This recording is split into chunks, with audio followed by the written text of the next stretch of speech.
Une signature et beaucoup de prudence. Depuis 20 ans, aucun effort de paix n'a réussi durablement dans l'est de la République démocratique du Congo, une région dont les énormes ressources minières attisent les convoitises.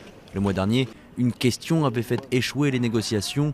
Qui pour commander la force régionale qui sera déployée dans le Nord Kivu pour repousser les rebelles qui y sévissent?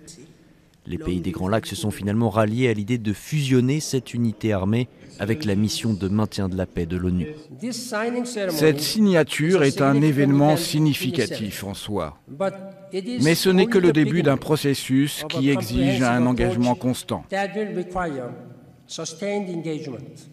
Ce nouvel accord prévoit une révision stratégique de la mission de l'ONU sur place. La MONUSCO, l'une des plus importantes au monde avec 17 000 hommes, a jusqu'à maintenant échoué à faire cesser les combats.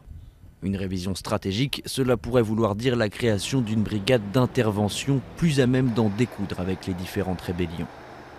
L'armée de la République démocratique du Congo est opposée au M23, la rébellion la plus lourdement armée de la région.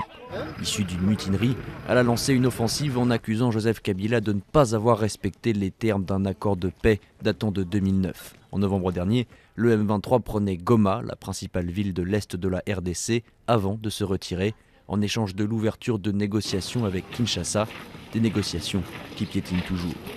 L'accord d'Addis Abeba appelle également les pays de la région à ne pas soutenir les rébellions. Le Rwanda et l'Ouganda ont été accusés par des rapports de l'ONU de soutenir le M23, ce que les deux pays démentent.